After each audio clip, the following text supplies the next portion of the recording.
Many of you have reached out to ask how you can make donations, and at this time, we are asking for monetary donations through osceolaready.org/donate. They will make sure the donations are used to buy the specific items needed for those affected by Hurricane Ian. KUA continues working to restore power. Right now, at about 1,600 homes are still in the dark under the service, and we are continuing to work with OUC and Duke to make sure all residents have their power restored. We want to continue reminding everyone to stay off flooded roads. Not only is it dangerous, but it takes away from critical resources if they are needed to rescue. Obviously, a lot of folks are interested to hear what is happening and what participation we are receiving from South Florida Water Management District, and at this time I will read a statement they have provided to the county. Hurricane Ian brought historic amounts of rain to northern Osceola County and overwhelmed with local drainage systems. The South Florida Water Management District is supporting the local drainage systems by working around the clock to move water through the interconnected Kissimmee chain of lakes system. Lake levels are anticipated to continue to rise as stormwater runoff continues to make its way through local drainage systems. The district has deployed temporary pumps and open structures to drain these lakes as quickly as possible. And once again, I want to reiterate that all of the locks are open to move the water as fast as possible from Lake Toho down south to other areas where they have more capacity. So we are all working hand in hand, state, federal, and local officials, to make sure we can get as quick as recovery and also diminish whatever negative impacts may be possible through rising waters here in Osceola County. At this time, I'm going to invite Melissa Zayas Moreno to provide these comments in Spanish. Melissa. Thank you, Chairman. Nuestro enfoque principal esta mañana sigue siendo la subida de las aguas y los rescates en el condado Osceola. Nuestros equipos de primeros auxilios, equipos de rescate de bomberos, el aguacil y sus ayudantes, Wild Florida y la Guardia Nacional trabajaron durante toda la noche rescatando gente de varias áreas del condado Osceola. Esto incluye el Good Samaritan y el área de Poinciana. Anunciamos los desalojos obligatorios en Good Samaritan ayer viernes 30 de septiembre. Nuevo esta mañana, debido a la subida de las aguas, hay una evacuación voluntaria para Shingle Creek Reserve en The Oaks y se necesita ayuda para desalojar. Recuerde que puede marcar el 911 y al desalojarse le pida a las personas que por favor no conduzcan rápido para que así no mueva el agua hacia las residencias. Por favor, vaya lento. Las áreas que siguen experimentando niveles históricos extremos de inundación incluyen Shingle Creek, partes de Buenaventura Lakes, Pebble Point y otras áreas bajas y propensas a las inundaciones como partes de Poinciana. El agua sigue fluyendo hacia el sur desde Seminole y el condado Orange a lo largo de Shingle Creek, Boggy y Reedy Creeks. Estamos estimando que los niveles de agua del lago Toho Este, que es en el área de St. Cloud, y del lago Toho, que está en el área de Kissimmee, podrían subir otros 2 pies y no llegarán a su cresta hasta dentro de 4 días. Repito, esto se espera que llegue a su cresta hasta dentro de 4 días. Lugares que nunca han experimentado inundaciones, ahora están experimentando estas inundaciones. No podemos decirlo lo suficiente. Si usted está cerca de los cuerpos de agua, esperamos que los niveles de agua puedan aumentar durante los próximos días, por lo menos. Así que mucha cautela.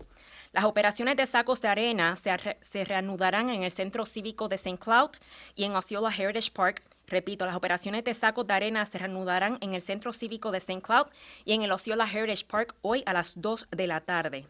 Esta mañana podemos anunciar que el Cuerpo de Ingenieros de Estados Unidos está en camino para ayudar con el bombeo de las zonas más afectadas. Y nos asociaremos también con la organización Crisis Cleanup para ayudar a los residentes afectados. Ayudarán a poner en contacto a los afectados del desastre con voluntarios que estén dispuestos a ayudar tras la devastación del huracán Ian aquí en nuestra zona. También estamos trabajando para poner en marcha un centro de alimentación masiva para aquellos que necesitan un buen plato de comida. Más adelante daremos más detalles sobre ambas iniciativas. Otro anuncio importante que queremos compartir con ustedes es que cualquier persona que necesite trasladarse a un refugio, por favor, hágalo cuanto antes. No espere hasta que sea demasiado tarde. El Centro Cívico de Kissimmee es ahora nuestro centro de recuperación y este abre a mediodía. Repito nuevamente, el Centro Cívico de Kissimmee es ahora nuestro centro de recuperación y este abre hoy a mediodía. Nuevamente, el Centro Cívico servirá como refugio del condado Osceola mientras continuamos con los esfuerzos de recuperación. Y muchos de ustedes han contactado preguntando cómo pueden hacer donaciones. Y ya lo hemos estado anunciando en las pasadas horas, pero en este momento estamos pidiendo donaciones monetarias a través de osceolaready.org/donate. Se escribe Osceola, redi.org/donate o dónate, y se asegurarán de que las donaciones que ustedes hagan se utilicen para comprar los artículos específicos necesarios para los afectados por el huracán Ian. Kissimmee Utility Authority, CUA, por sus siglas en inglés, sigue también trabajando para poder restablecer el suministro eléctrico. Y en estos momentos, unos 1,600 hogares siguen a oscuras sin este servicio. Pero queremos decirle que queremos seguir recordándole a todo el mundo que se mantenga alejado de las carreteras que están inundadas en nuestra área. No solo es peligroso, sino que además quita recursos críticos en caso de que tengan que ser rescatados. Así que mucha precaución en esas carreteras inundadas y por favor visite alertosceola.org para cualquier información. Todos los gobiernos están trabajando juntos para poder mantener ese nivel de agua bajo y poder ayudar a las personas afectadas. Muchas gracias.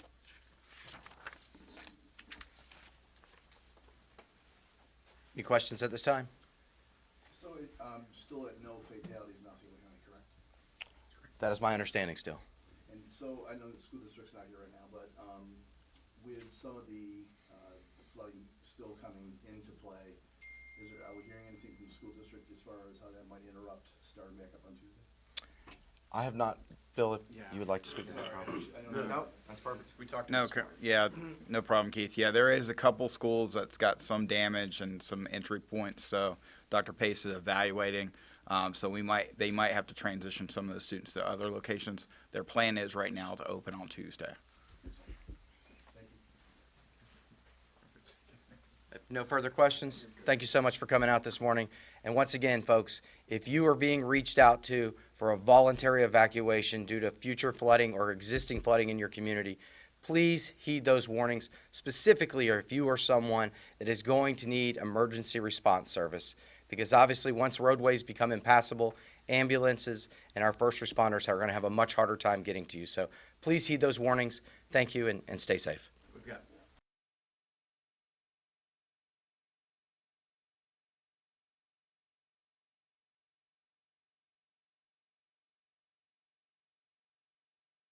disaster, and we are here supporting our state and local partners, and thank you to our partners here in Osceola County for having us here today to assist survivors on the road to recovery as quickly as possible. There is a good news story. People are already being helped across the state. As of this morning, over 81,000 people have registered for assistance through FEMA. Now, within this branch here, there have been 4 counties that have been approved for this assistance. That's Orange County, Osceola, Seminole, and Volusia. If you're in one of those counties, you can apply for assistance if you've been affected by this disaster. There's a few ways you could do that. The first way is visiting disasterassistance.gov. That's disasterassistance.gov. The second is a phone number, and that phone number is 1-800-621-FEMA. That's 1-800-621-FEMA, FEMA being 3362.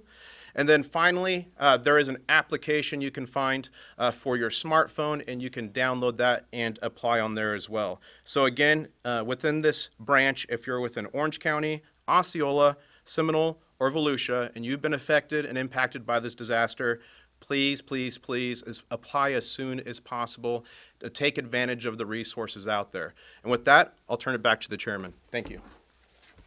Thank you, and we're so excited to have FEMA here already assisting our community. And once again, thank you guys. Please heed the warnings that are out there, and once again, stay safe. Thanks so much. Have a great day.